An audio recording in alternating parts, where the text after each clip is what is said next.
Welcome to Natural Born Talents. Today's video is about the various kinds of souls we have on the planet at this time and how they interact with the aura. Now, I've said in other videos, but I'd like to make it even more clear here, is the aura isn't everything. It's just like a shirt that you would wear for life that tells you what path that you're on. And underneath that, there is your soul. There is you. If you think about it, the reason psychology was invented was to tell the rest of us what kind of people we have on the planet and their problems with their destructive behavior. If we lived in a world where there was just good people, psychology itself would never exist, because it's always talking about disorders. Having said that, let's move into the various kinds of souls we have on the planet.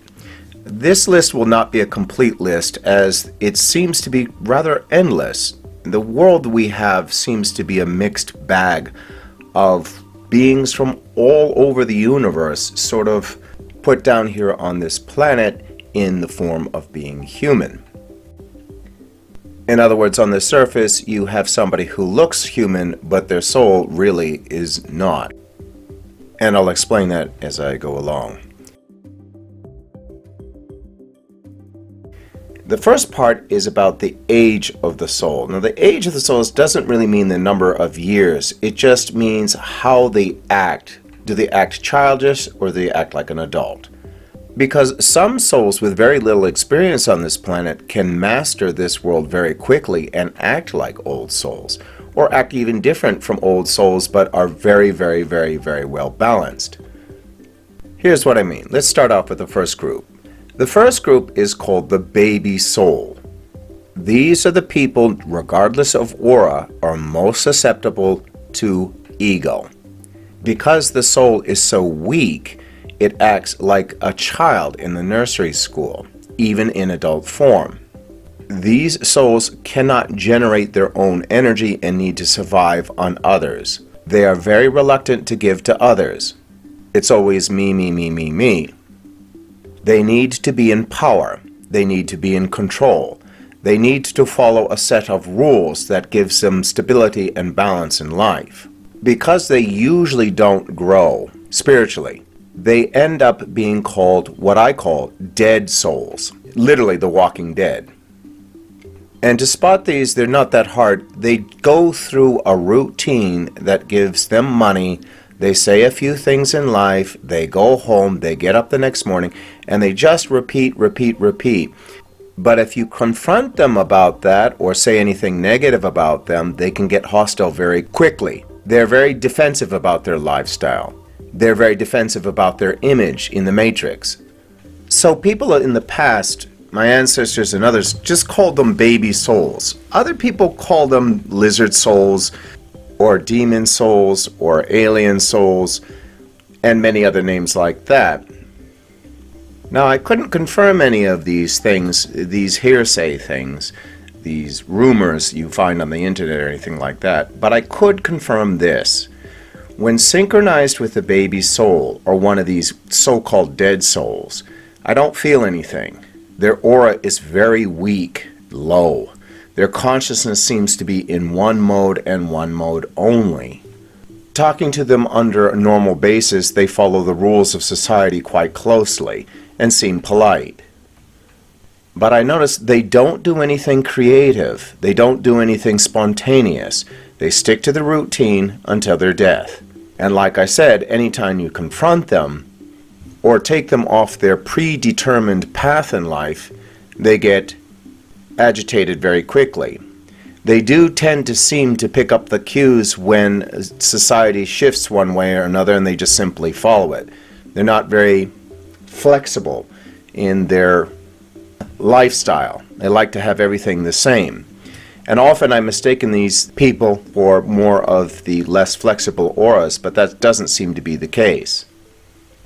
There really is nothing inside of them except the ego or the angel or whatever spirit is running their life. It just absolutely amazes me that there's so many of these taking up space throughout their world.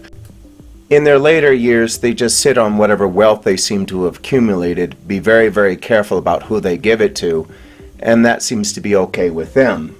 And yet they have done nothing else in their life. Despite that, they think they're more than important than anyone else on the planet. These people tend to shun other cultures, other ways of living, other innovative lifestyles, or sudden changes within their lifestyles. For me, it boggles my mind that these people want their lifestyle exactly the same on a daily basis to the end of their life without anything new or innovative that would enhance their lives or spiritual growth. Something that just boggles my mind to no end. And I've noticed that these people are often in positions of power in companies or politics. And because they're so soulless and heartless, they really don't care about humanity as a whole, only their self-interests.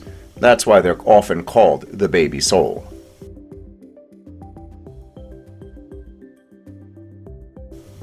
Which leads us to the next soul, the young soul. The young soul does exhibit some things that the baby souls have, but they're much more willing to try things in the world. They're much more adventurous.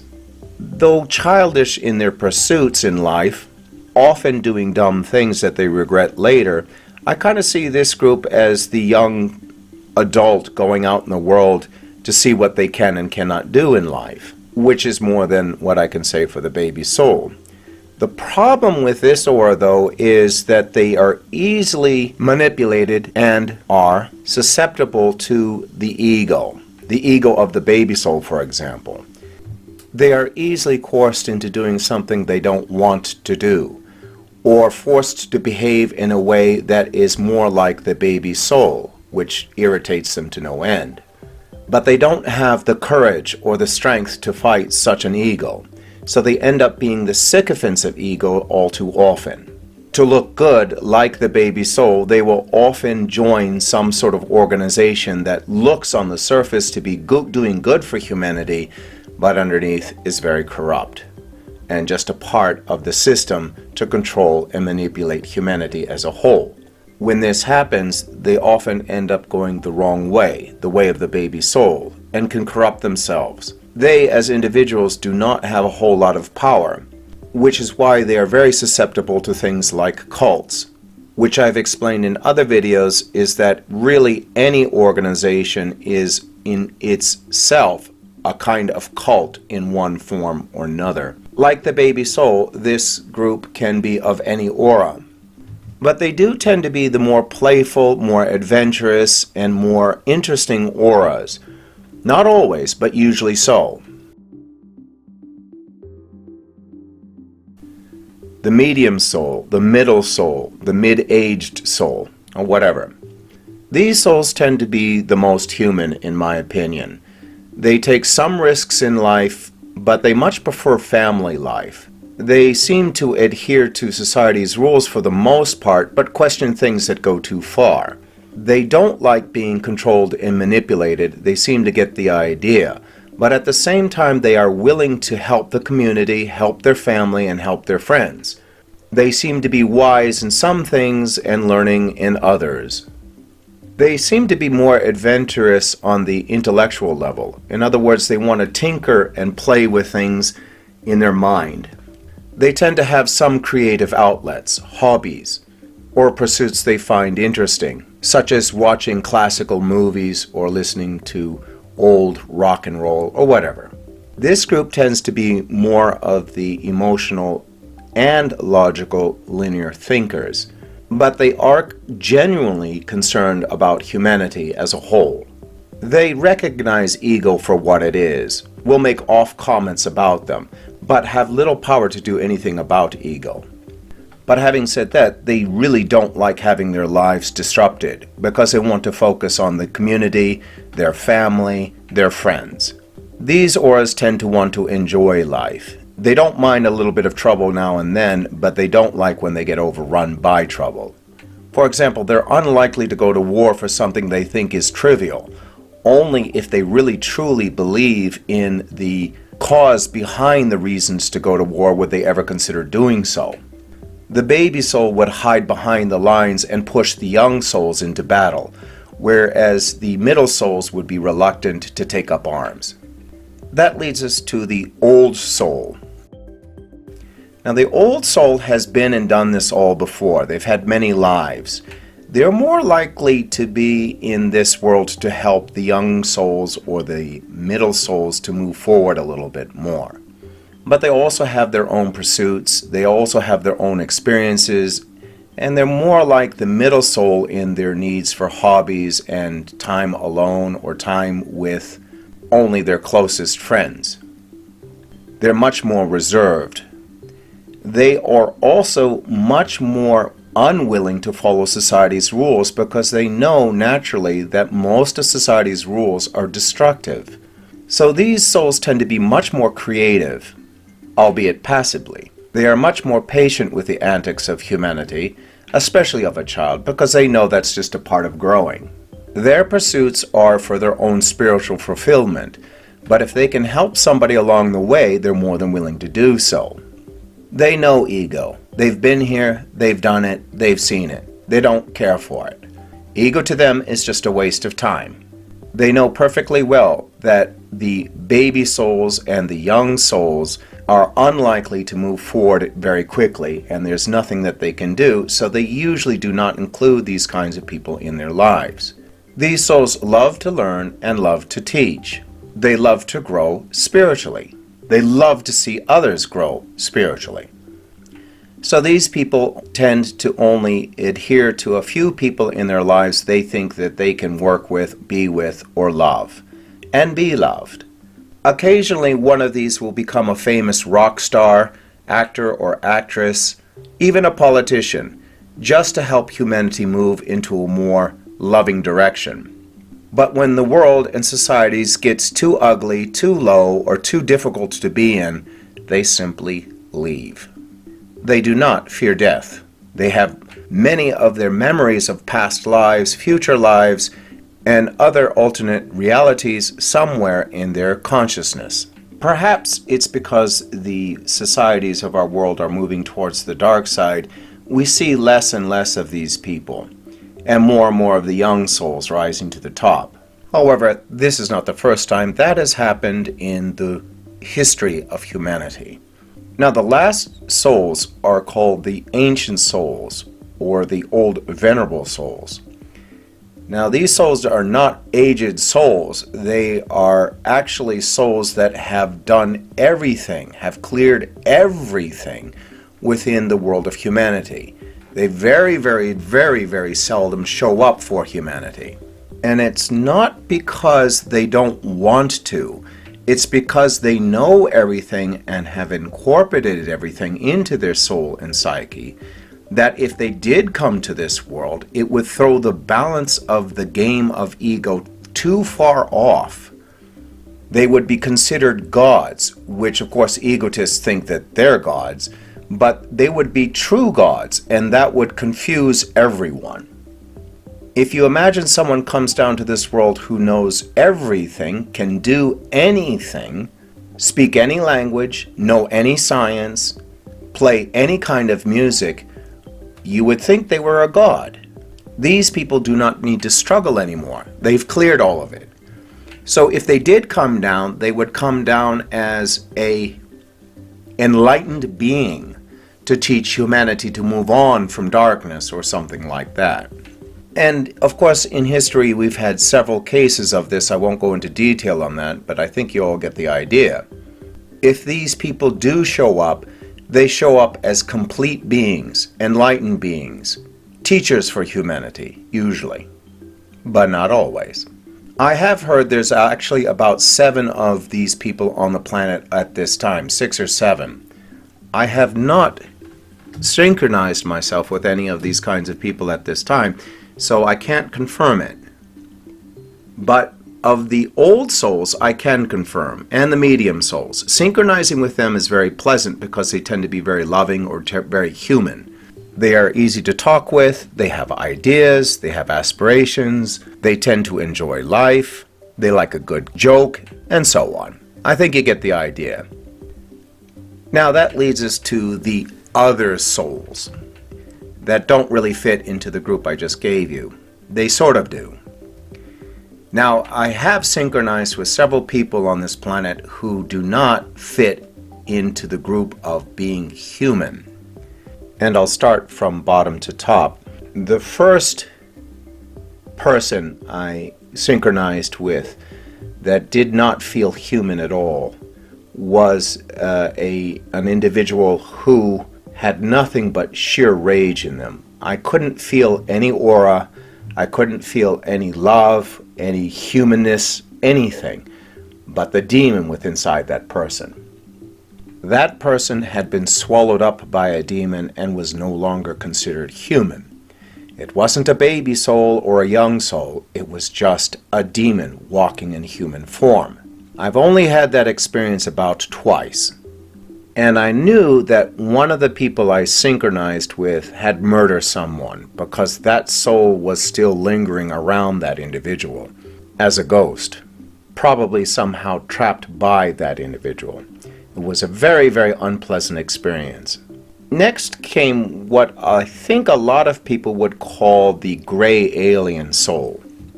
This tended to be more amusing than anything else. It didn't feel human. It was not demonic or angry or hostile. In fact, it didn't have any emotion except this pure logical linear thinking mode. This individual was very inquisitive about everything on the planet. It seemed to be like this alien exploring this world for the first time, trying to figure out how everything works down here. Even the person's physical form looked more alien than human. I was quite surprised. The way this individual talked was rather amusing. It was always in logical linear patterns and never with any feelings or emotions behind anything it said. So for example, it would say things like, "Good morning, the weather is nice today, isn't it? How are you doing? Don't you think the grass over there looks very green?" And so on.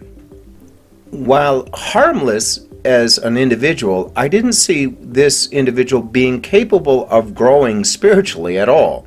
I often wonder if they do. So that led me to think, I guess these beings are just somehow caught in the matrix of the angel world.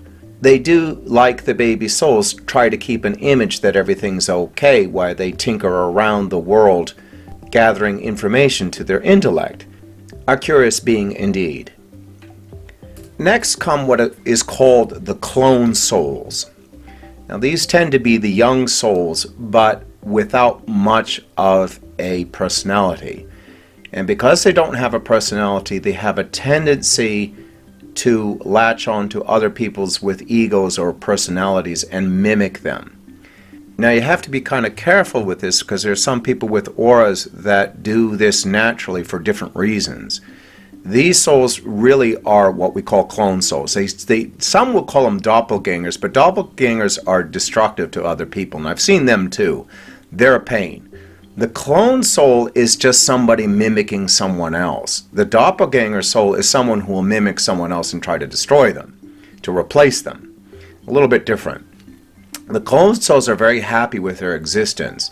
Like the young soul, they go around taking risks in life, little adventures, and so on and so forth.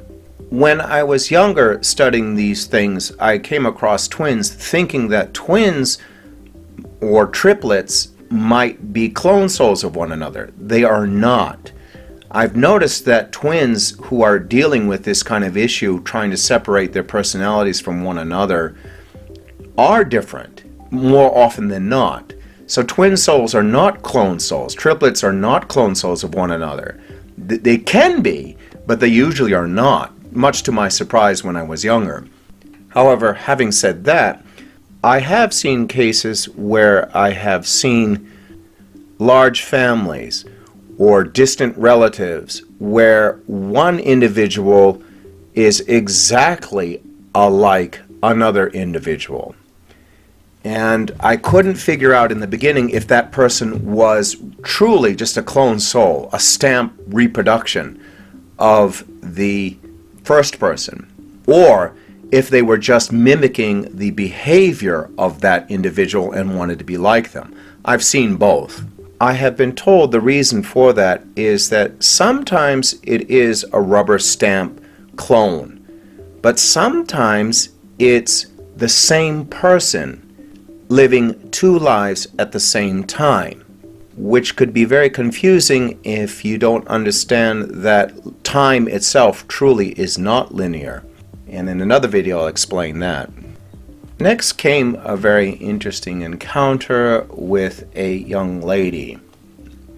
Now this young lady was not the sharpest tool in the toolbox, but she had a very curious ability. She was also one of the most beautifully built women I have ever met. Watching her just enter a room was one of the most fascinating and amusing things you could imagine. She would walk into the room and immediately all of the men in the room would start gathering around her and talk to her. It was though the pheromones from this individual were attracting all kinds of individuals. And I started to think to my ancestors, who in God's name put a nymph down in society in this world at this time?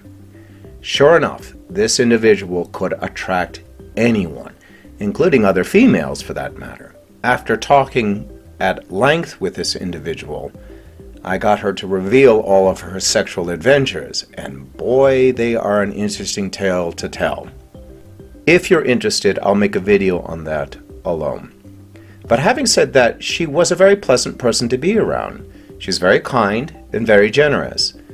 She did have some of the narcissistic behaviors of the Greek nymphs, that was for sure. And her sexual needs were beyond probably what most humans could provide, so I'm sure she was going around in life rather sexually frustrated. For her to conform to being a housewife is unimaginable. But sure enough, her parents were of high society and were pressing her in that direction, which she was totally unsuited for, and to this day boggles the mind. Having said that, however, she does have destructive behavior. She could not control her sexual appetite, and because of this, caused a lot of conflict with many people within her life. But what could you say? How could anyone put a nymph from the Greek mythology into a moralistic society of today? Of course, there are going to be all kinds of issues showing up. But nonetheless, she was a gentle being, and not an intentionally destructive one, at least in the beginning. Perhaps she got more destructive later because she was being forced into something that she could not handle. But on the other hand, maybe that's why she was on this planet, to work out that Olympian-style narcissism. One of the most amusing encounters I've had in my life, to say the least. There are, of course, many more kinds of souls caught in the angel version of the Matrix, all struggling, trying to move towards the light, so to speak. But there are other souls on this planet that are not caught in the Matrix, that are here, but not caught in the society, not caught by the Matrix, not interfering with the Matrix, and the Matrix not interfering with them. Occasionally I run into them, and I'll make another video on them because they're not part of humanity. They're not struggling with humanity. They're separate from them. Ghosts, on the other hand, are part of humanity because they still haunt places humans live in. But there are other beings on this planet that don't interfere. And they don't have auras, at least of the kind that I've described in the past. There are, of course, many other kinds of souls, but let's leave it with this.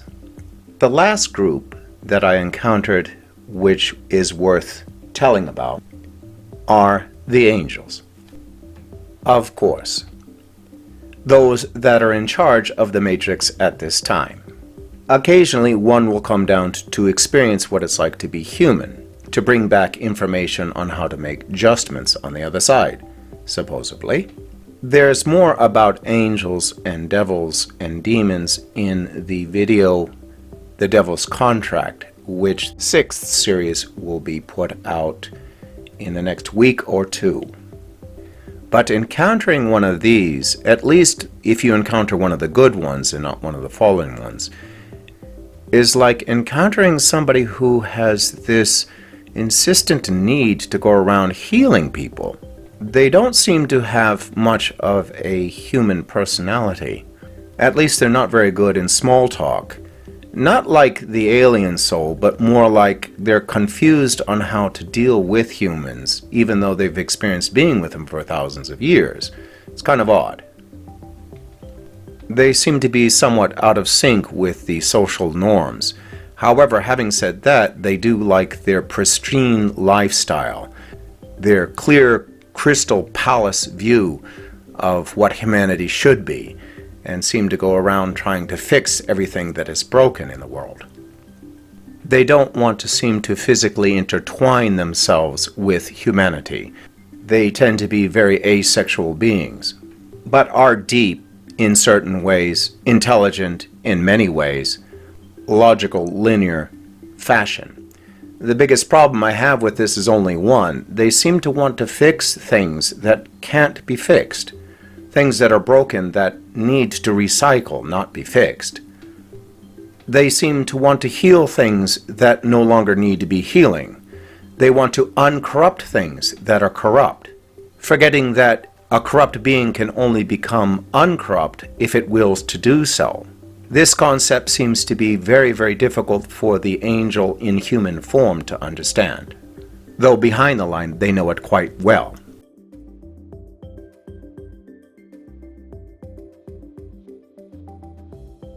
So to recap all of this, the world indeed seems to be mixed with all kinds of crazy and unusual souls.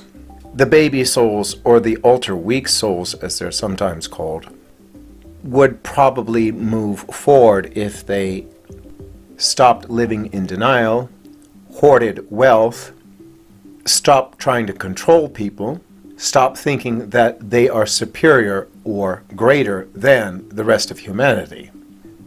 And if you think by getting married in the world of the Keep Up the Joneses that you're somebody, the truth is you're only fooling yourself. The young souls would do better to slow down and think about what their purpose truly is. I would definitely tell the young soul to get out there and get into as much adventure as you can. Get as much experience under your belt as possible.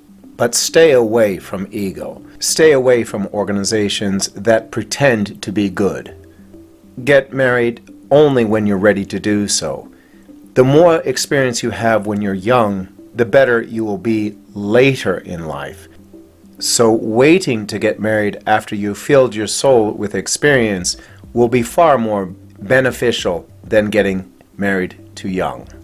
For the middle souls is because you're more likely than not be involved with family or community. Don't forget to take time to move yourself forward.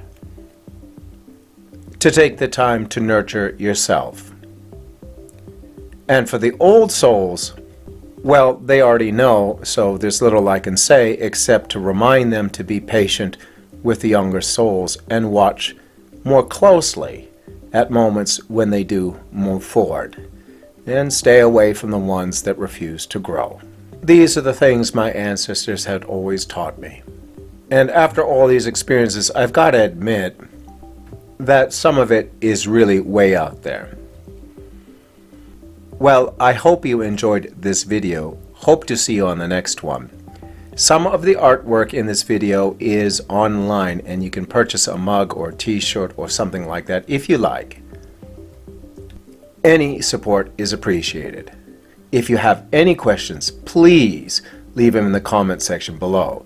Also, if you'd like to have something made on a subject, please leave that also in the comment section below. I'll try to get to it as quickly as I can. Thanks again. See you in the next video.